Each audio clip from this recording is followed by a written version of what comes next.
to Pete and Hannah's Watch List. I'm your host, Pete Mitchell. I'm here with my great co-host, Hannah. Hello, people. Hannah, Yeah. we're here today for AFI Top 100 10-Year Visited. Yep, But yep, yep. before we begin, let us tell the viewers and the listeners what they should do. Could you pretty please leave a like and subscribe to our channel?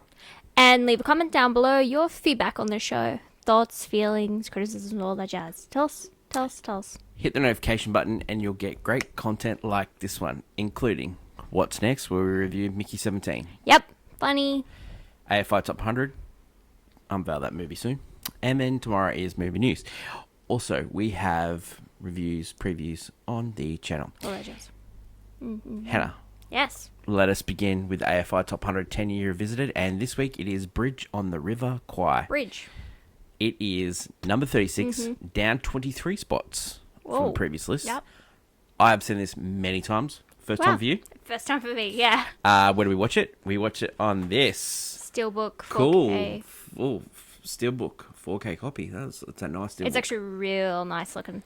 Yeah, real nice looking. This movie is the elevator pitch. It is British prisoners of war are forced to build a bridge for Japan over the River Kwai on the Burma Railroad. Yes.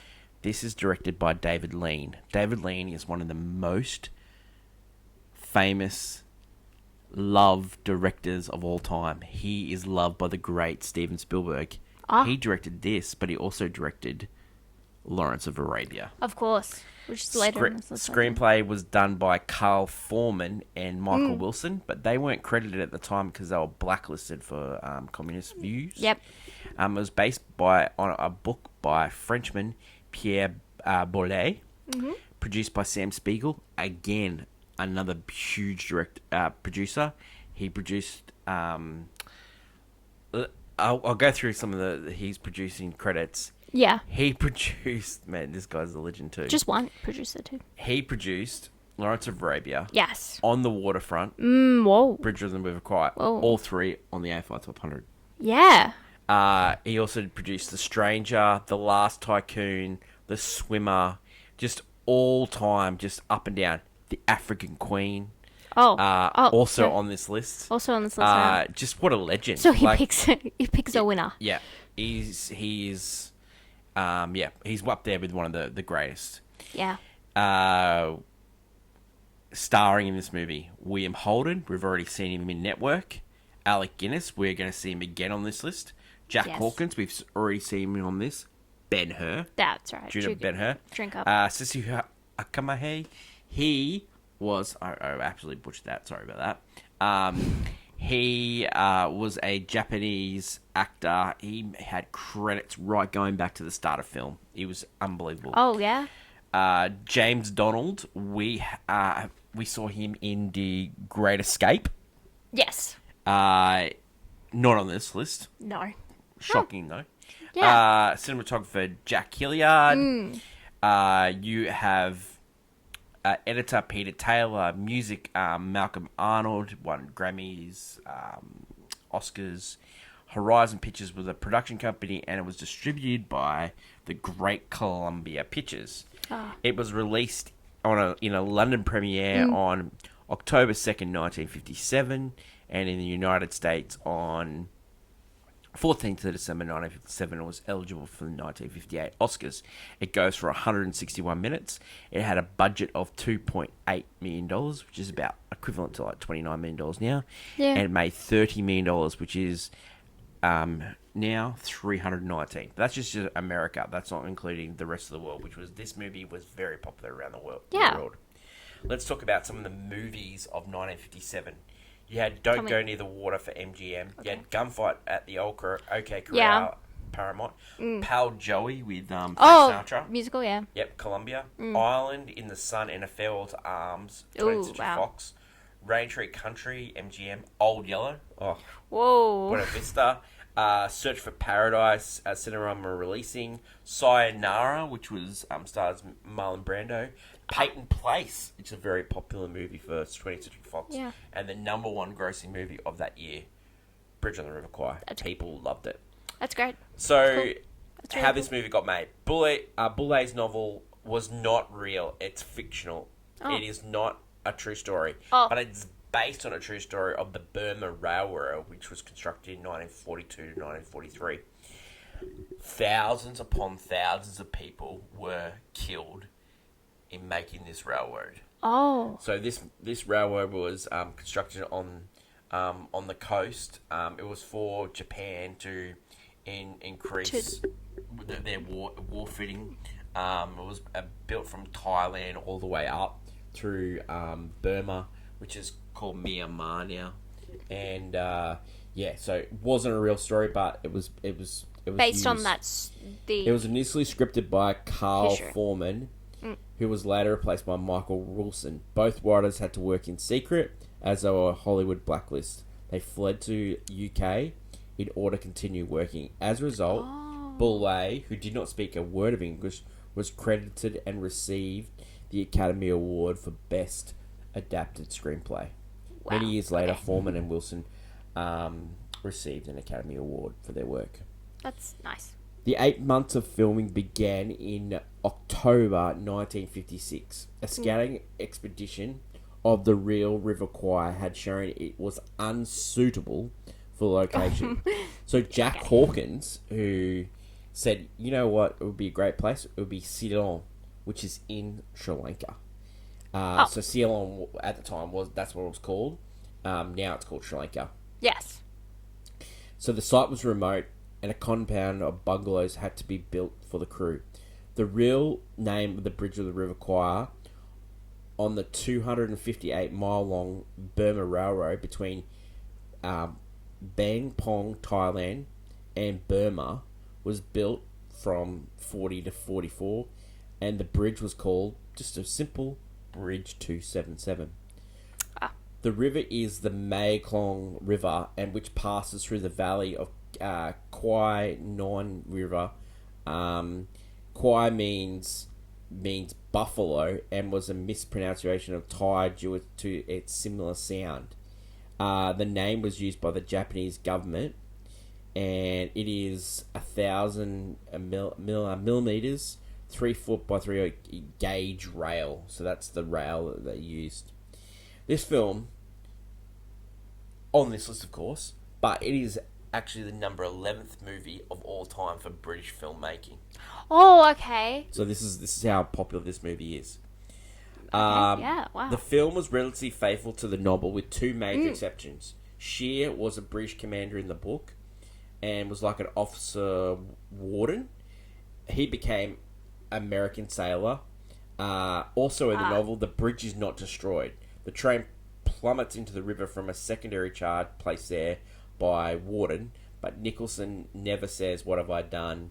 Does not fall onto the plunge, and the bridge suffers only minor damage. Boulay nonetheless enjoyed the film version, but he disagreed with the film's climax. Ending, yeah. Many directors were considered for this project, including John Ford, William Wyler, which we've had many times on this list, Howard Hawks, Fred Zimmerman, and even Orson Welles. He was also offered the starring role in this movie as well.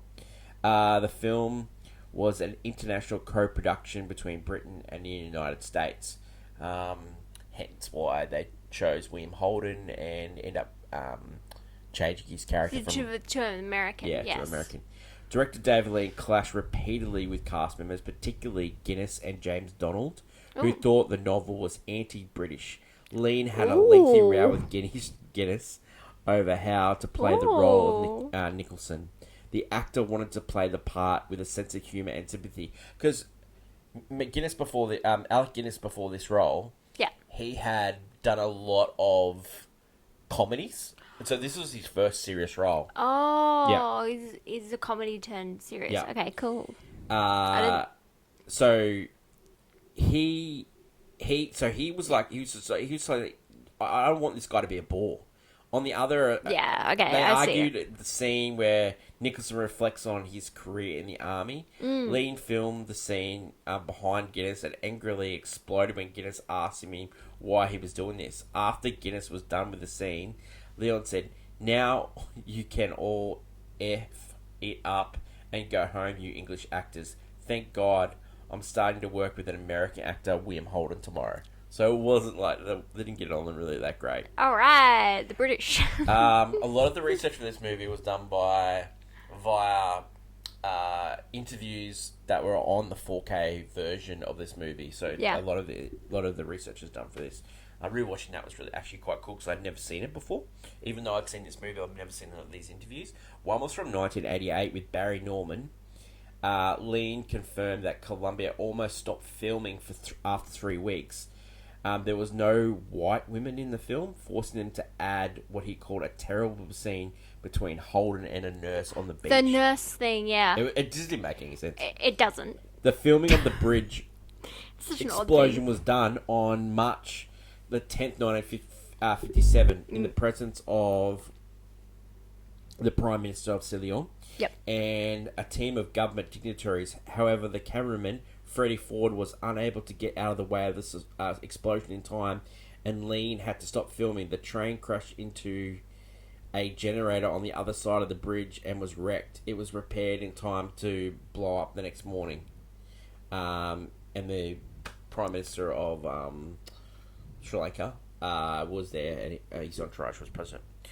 British composer Malcolm McDonald recalled that he had 10 days to write around 45 minutes of worth of music, much less than he would used to. He described the music of Bridge Over the Kwai as the worst job that he ever had in his life. People really like doing this movie. Not. Because of the time constraint, he actually won an Oscar and a Grammy for this movie, so yeah. Yeah, no. Okay, let's talk about some of the people in this movie. So, okay, we already said William Holden. We've seen him in Network, Starlight 17, Sabrina, Sunset Boulevard. Like, the guy is just an absolute legend of the screen. Like, if you would say what type of person he is, Clooney, Brad Pitt sort of type. Like, he's got that humour. He also plays that rugged... The gravitas that Yeah. Clooney brings to his roles, yeah. Alec Guinness, we know him from the Star Wars movies, of course. Yeah. You had this one. You had The Horse's Mouth. You had Kind Hearts and Coronation. The guy was a legend. He was just an absolute legend. Jack Hawkins, we talked about before. He starred in Ben-Hur. He starred in Zulu. The League of Gentlemen. Like, this guy, another legend. We talked about Sesu Harakawa, Bridge on the Kwai, The Cheat, The Daughter of the Dragon, Swiss Family Robinson. He played the pirate in that. Oh. James Donald, we talked about him in The Great Escape, but he also had 5 million Years to Earth. He also did The Vikings. Jeffrey Horn, which is the Canadian lieutenant, he did Big Daddy as Sid, the guy that was the old guy. Hobo? No, not the hobo. The guy that was going out with Kirsty Swanson's character. That's it. Yeah. Catch-22, he was also in The Green Hornet as well. It's funny how, like, when you're doing the research for this stuff and it's just all these things come up. So, great cast, like an absolute great cast. We already talked about the director, what a legend he is. Lawrence of Arabia, Dr. Zhivago, Great Expectations, A Passage to India, which was also nominated as well. Just an absolute legend. And we talked about Sam Spiegel as well. So, yeah. What did the critics say about this movie at the time? Bosley Carruthers of the New York Times praised the film as a towering entertainment of rich variety and revelation of ways of men. Mike Kaplan, reviewing for Variety, described it as a gripping drama, expertly put together and handled it with skill in all departments. Kaplan praised the actors, especially Alec Guinness, later writing that the film is unquestionably his. William Holden also is credited for his acting force, a solid characterization, easy, credible, likable. Yeah. Highly competent work was done by William Holden, Jack Hawkins, Sesu Harakawa. He was praised also control of many involving rhythms and vast compositions. He shows a rare sense of humor and feeling of poetry for the situation, and he shows that even rare ability to express these things. This movie was nominated so many times. Yeah. Here's some of the. It was nominated and won for Best Picture for Sam Spiegel. It won for Best Actor for Alec Guinness. Won for Best Director David Lean. It won for Best Writing, which ended up going for Pierre Bol, but ended up, as we said before. Yes. Cinematography, Jack Hilliard. Best Film Editing, Peter Taylor. Best Music and Score for Malcolm Arnold, and it was also nominated for Best Supporting Actor for Stacey Harakawa. So unbelievable. Wow. Yeah. A funny story, Alec Guinness, who won the Academy Award for Best Performance by an Actor in a Leading Role, he said to William Holden, "I feel terrible. I received the award when you're the star of the movie." And Holden says, "No, you deserve that, Alec. You were great in the picture. You keep the Oscar, but I'll keep 10% of the gross," because Holden had a great deal with this movie. That's, you know what? Money or the award. Yeah. I'm happy with the money. Reaction for film since That's good. Since it came out. Yep. Rotten Tomatoes 96, Letterboxd 4.2, IMDb 8.1. This movie, when it first went onto television in America, it was actually sponsored by Ford because they paid a record $1.8 million for the TV rights for 2 screens in the United States. Oh. The 161-minute film was first telecast uncut in colour on the evening of 25th of September 1966. So like 10 years after the movie came out. Yeah, no. As a 3-hour plus ABC movie special. The telecast of the film lasted more than 3 hours because of commercial breaks. Yeah. It was highly unusual at the time for films to run in entirety for that as a one sitting. Yeah. Most films of that length were split into 2 parts over 2 different evenings. But it was unusual because ABC making that move, but it paid off because the film drew an audience of 72 million people. Yeah. Now, just put that in context. About 100 to 120 million people watch a Super Bowl every year. That would put that in the top 10 most watched things. Yeah. So, but like some of the best. At the end of MASH, the end of Seinfeld, that they did like 100 million people. Yeah. So 72 million people Just wanted to watch that movie. So unbelievable. Every Thursday on Movie News, we do a segment called Clickbait. Hoo-ha. Hottie Hot Takes. Last week, our segment, we talked about proving the Oscars. We really didn't have our hearts in it. Well, I didn't. Hottie Hot Take for Bridge on the River Kwai. I want to go first this time. Tell me about it. I know we've got like a lot of movies on this list, but I cannot remember a acting group, a directing, writing, producing team that have more Oscars and more known for all the work they've done than this group of people together. Yeah, they're all quite... Like you got William Holden, you've got Alec Guinness. Yeah. Like multiple award winners, you know, unbelievable. You know, like just like he won the Academy Award for Starlight 17, but he was also nominated for Sunset Boulevard and Network. You got multiple Academy Award nominations for David Lean. He ended up winning for this movie. He also won for Lawrence of Arabia. Like this guy's an absolute legend. Like an absolute legend. Sam Spiegel, legend. Like you're talking about they're worthy. Like David Lean, worthy of being on this list. Yeah, he got nominated for Passage of India. He got nominated for Dr. Zhivago. He won for Lawrence of Arabia. He won for this. Yeah. He got nominee for Summertime. He nominee for Great Expectations. Nominee for Brief Encounter. Like, this is like Martin Scorsese, Steven Spielberg rolled into one. This is what we're talking about here. Yeah, they have the Sam awards Spiegel, to prove it. African Queen. On the Waterfront. Lawrence of Arabia. This. Like, just legend after legend. like legendary performances. Even Jack Hawkins, like nominated for Ben-Hur, like just unbelievable. I've just the amount of great people in this movie, just brilliant, good talent. For you, yeah. For me, I love a movie that makes me question whether I'm on the right side of history. I fell so in love with Alec Guinness's performance in this movie because I love the whole prideful British soldier thing like got going on because they get dealt the bad hand. They have to basically become prisoners of war. Yep.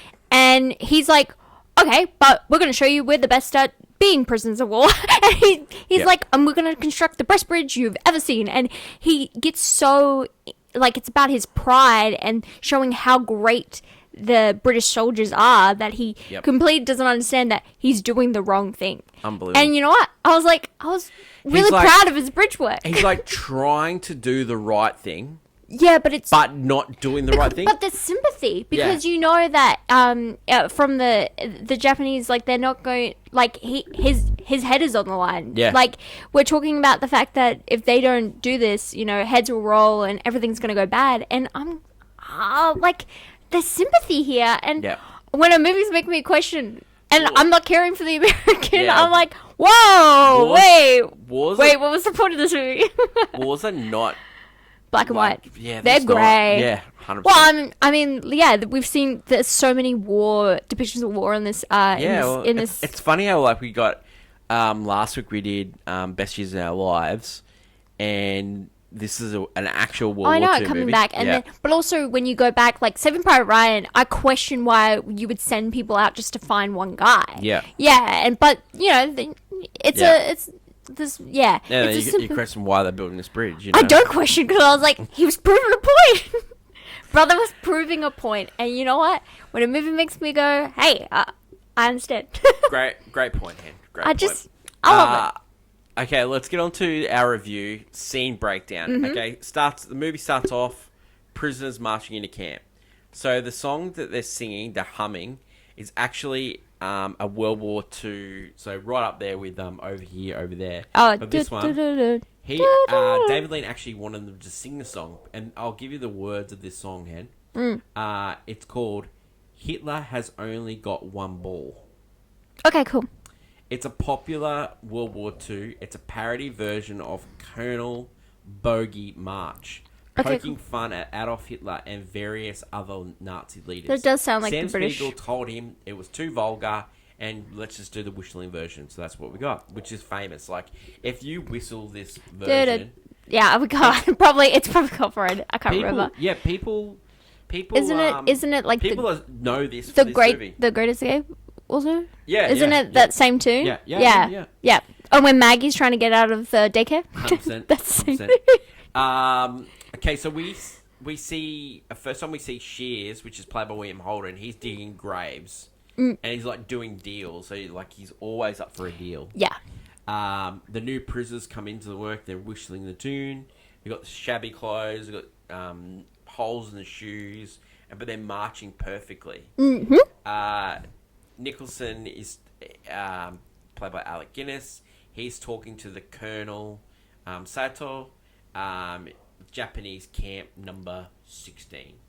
Now, initially when Alec Guinness was doing this movie, like after the first week or so they're doing these scenes, he didn't want to play. He didn't want to play this role for starters, right? Yeah. He had been much loved. He had appeared in many comedies, and he said that Nicholson had seemed humorless, unlovable, and perhaps even dull. To remember this, Guinness tried to interject humour. David Lean was very much opposed to this idea, insisting he play it straight, thus beginning an argument between the two men between the whole movie. So during shooting, he continued to have doubts about this performance, and so the director organised to show him and his family, Alec Guinness, the daily cuts. So he decided to show him a rough cut of sequences. One night, Lean showed the footage. The wife and son was also attending. They had a look, and then they walked out of the thing. And Lean goes, "Oh, have I done something wrong?" And then Guinness came to the set the next day and said, "My family thinks that this is the best work I've ever done in my life." So he sort of bought in after that. Yeah. Okay, so Sato, Colonel Sato says to Nicholson, "Everyone's going to work. There's not one of those camps. Everyone works, including the officers." Nicholson says, however, the Geneva Convention says officers are not to be put to work. Yeah, officers will not work, right? So Nicholson goes on like a sort of tour of the whole camp, and he's like, "This needs to be fixed. This is being fixed." He speaks to his like medical officer, and who's played by James Gordon and James Donald, sorry. And he's sort of looking after William Holden's character. Now, like, for starters, you have to dispel telepathy with William Holden's character. One, he's too old to play this character. Yes, he's supposed to be a young American soldier. Two, he didn't lose any bulk for this movie. Everyone is skinny. And he is still bulky. Yeah. And still has those matinee idol looks. Yeah, he's looking great. So, the thing I want to talk about here is Nicholson, right? There was someone else that they wanted to play Nicholson, and it was an actor called Charles Lawton. Now, Charles Lawton was a famous English actor. He actually got nominated in the same year as Alec Guinness winning for Witness for the Prosecution. He plays this big, barely thing, and he's a big fat guy. So they were worried that he was going to lose the weight, but they couldn't convince William Holden to bulk down. No. It was widely thought he was way too old for this character, and they should have kept it as an English guy, but they needed to do it for American reasons. So he tells William Holden's character, Sears, he says, "Oh no, this guy seems like he's a reasonable guy. I think we'll get along." And he's like, "Oh, there's one thing I've never seen. This guy's called reasonable. That ain't gonna happen." So it's a battle of wills after that, right? Yes. So Nicholson says to everyone, "We're not going to escape. We're following our rules because we were told to surrender." Yes. Right? So we're not going to do an escape committee. In all these war movies, they have these escape committees. The big one. Their job as soldiers that get captured is to resist. Make it hard as you can. You've got to break free so they're occupied. Understandable, right? Yeah. You've got to bring more soldiers to look after them. But Nicholson said, no. We were told to stay here, so we're going to stay here. William Holden goes, "Nah, I'm getting out of here." A couple other people want to go with him. So one's like an Australian guy. One's an Australian guy that he was with, and one of the British officers. Yeah. But meanwhile, you got Sato calls everyone for the next day. You're going to build this bridge. Yeah. He says to the officers, "You're going."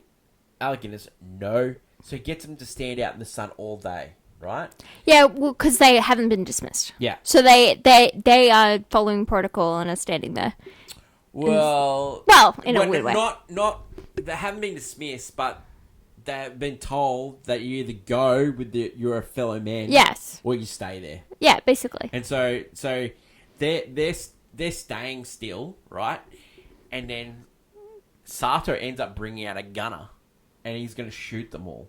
Yeah. But the medical officer. Yeah, medical officer goes, no. So then there's witnesses. Yeah, there's witnesses. Yeah, you know, the you're not going to shoot all these guys. You know, you're not going to shoot all the patients.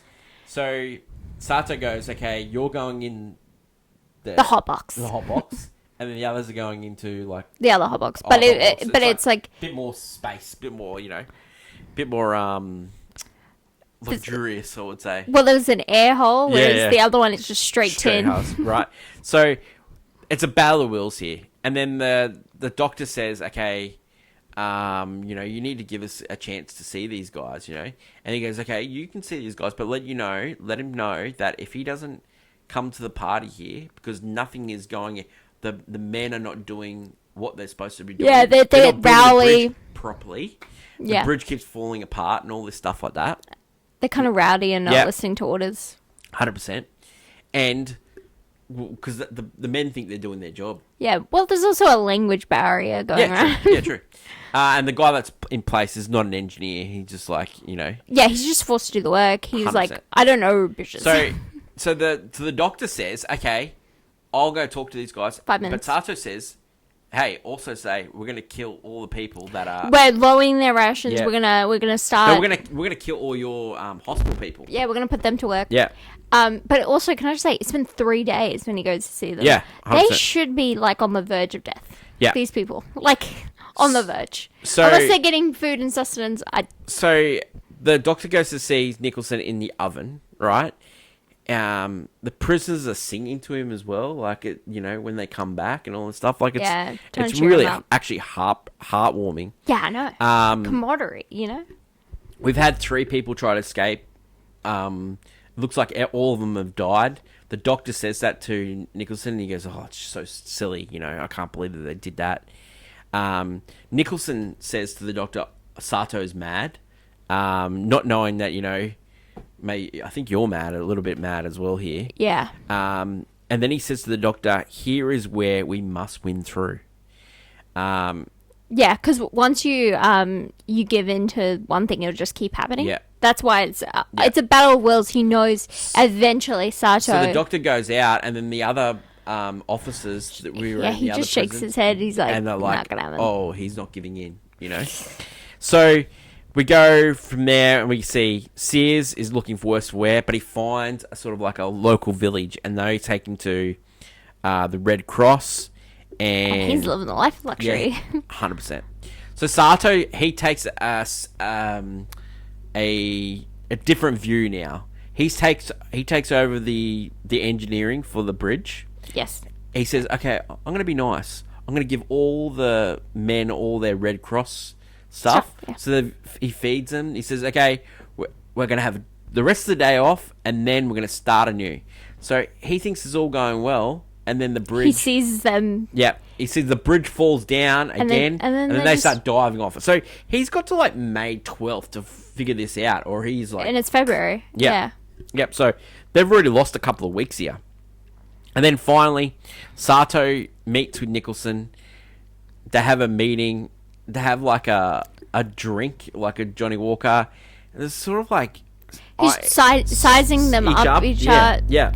And Nicholson's like... He's not giving in. And that's what Sato just can't work at. Because he feels so defeated at this point. And like Sato says to Nicholson, "I hate the British. They have no idea." So much pride. So ends up, Nicholson wins the Battle of Mines. Nicholson takes control of the bridge building. He doesn't like take control straight away. He goes and tours the site. He sees the men have just lost all... They're rowdy. They're not following groups. They're not following protocol. Orders. He's like mad at like corporals not knowing how many people are under his stead. So he organises a meeting with all these people that are under him and who have built bridges before and say, "Okay, what's the best way here?" Then they have a meeting with Sutter, and he tells him, "Mate, you're building the bridge in the wrong spot." This is like my favourite. Yeah, just the bridge discussions. But they have like afternoon tea. They have dinner. But that's when he's worked on Sato to the point where he knows if he just asks for something, it happens. Yeah. And it's this weird kinship that's been built here. Yeah. And it's almost mystifying. Like I don't know. I'm the fact vibing with the team. The fact that that Nicholson's lost it, like he's they're not all thinking, mad. Not thinking. But the thing is, they all love Nicholson so much that they're willing to just go on too. Yeah, they think, "Oh, this guy's done the right thing because he stood on principle that the officers weren't going to thing." But when Nicholson's lost it is when he gets told that the wood that they're using actually lasts 600 years. It was and the then same he goes, for the 600 years? The London Tower Bridge. He's prideful about it. Yeah, he's prideful. He's like, this bridge, I'm going to bring people to see this bridge, like we're doing something good here. So all the things that happen with this now, right? You've got Nicholson. He ends up like increasing the work from the people that he increases the work. He ends up getting his officers and himself working on the bridge. Everyone is. He gets increased rations from Sato to get this happening. Like he he makes Sato's life a lot easier because he does all the work for him. He doesn't even have to crack the whip. He's just doing it himself. Meanwhile, he's in the... Yeah. He thought everything's great. He's going home, right? Yeah. But then the British end up taking over his commission and says, mate, you got to show us why, because this bridge needs to be built, blown up. Oh, yeah, yeah. He goes, I wonder if Nicholson's still there, blah, blah, blah. And so then you find out that Shears is actually not an officer. He lied. He stole some outfit. Stolen valor, kind of jazz. And so he ends up having to go with them. He also thinks the bridge is not going to be built. No, because there's no way it's going to be built. Because he knows how shoddy it was and how it wasn't done. Yeah, like all these people were dying building this bridge. It's just not going to happen, right? So he ends up going on this tour, but then it goes pear-shaped straight away. One person dies. They can't go into the village the way he did because they think that the patrols are patrolling that now. So he's not even useful on this mission anymore. No. He's not even useful. He's not really useful, but the team is built of just like a guy who knows explosives, a young kid, and this other elite soldier. It's a weird mixed bag going in. So you get Joyce, our Major Warden, and Shears, right? So they're the people, right? They pick up these ladies. Yes. Yeah. This is where you need a white person in this movie, and you need the women because there's no women in this movie. So just been the nurse. So they're going through, and they're trying to make this happen, right? So the bridge, right? Yeah. It actually took. They actually built the bridge. It's actual real bridge. It's pretty amazing. $250,000 to build it. It costs. Okay. Right? Well, and so it is the set piece. I guess. So, he Nicholson built this bridge. He ended up using hospital patients, he managed to con them in as well. The major is completely you've lost it. You absolutely have lost it. Oh yeah. So Joyce is the youngest person on the tour. He hesitates, and the major's hit, and he sort of hurts his foot. So he's absolutely struggling there. For the scenes with Shears, Warden, and Joyce, native girls had to wade through swamps. They were wading through specifically created ones because the real swamps of Ceylon, Sri Lanka, were deemed too dangerous. Nevertheless, leeches were recreated as if the swamps were real. So that's pretty cool. Yeah. So all this is happening. They're trying to get there. Nicholson's put a plaque up. This bridge is created by British soldiers. This is unbelievable, right? Yep. So Sato and Nicholson are on the bridge. They're having a chat. They're they're about their service and. So the real Sato was inspired by a major. And unlike the character portrayed in the movie, he was actually a reasonable and humane of the Japanese prison camp commandants. He was willing to give prisoners of war actually some food and all that for their labour and stuff like that. So Sato and actually the colonel that Nicholson's case was called Tuzi. And he actually spoke on Sato's behalf at a war crimes tribunal and saved him from the gallows. When Tuzi, which is Nicholson's character, died later, Sato actually made a pilgrimage to England to visit his grave. Oh, wow. Yeah. Good story. So, they end up doing a HMS. It's a fun theatre if sort of thing. Ever seen movies like South Pacific or anything where they just do a theatre show where the men dress up and stuff? So Nicholson's reminiscing the time, and he's been nearly 30 years and anything. He tells the men, look what you've done. You've survived with honour. That is more important than anything. At this time, Sears and Joyce are setting the bomb. They're full-gone camouflage. Yeah, they were doing it. Yeah, so the river goes down at night. That's the unfortunate thing, You can actually see the bombs were covered at night, and then as the water went down, you could see the wire. Yeah. Which is not great. So Nicholson actually alerts Sato to this. They go down. They go, whoa, someone's trying to bomb this. I think we need something to cut. Joyce kills Sato. Nicholson is attacked by Joyce. Nicholson actually hurts Joyce. She is shot trying to blow up the bridge, and then we get. This is just a great scene. All this is happening. You get Major Warden up on the thing because he can't walk down. Like, he seems a bit of a jerk here too. Like, they should have just blown up the bridge, but they thought we can kill two birds with one stone. So the kid was waiting because they're on the other side watching it. Yeah. And kind of just yelling at him, just do it. But he can't hear them. Yeah. So he's just waiting for the train to come. Because, that was the original plan. So that's when you get Alec Guinness's character falling on the plunger, blows up the bridge. He says, "What have I done?" What a fall, too. Actually, great. Can I say... People don't know how to die in movies. What a great death! like he knew he did it. He died in that. It's so good. Yes, that too. After filming, right? So he'd done all these scenes. Nicholson was Alec Guinness, who played Nicholson. He was back in England. That's when they blew up the bridge. So they exploded the bridge. It was an enormous cost. There was actually a rumor going around that they actually lost the footage of the bridge.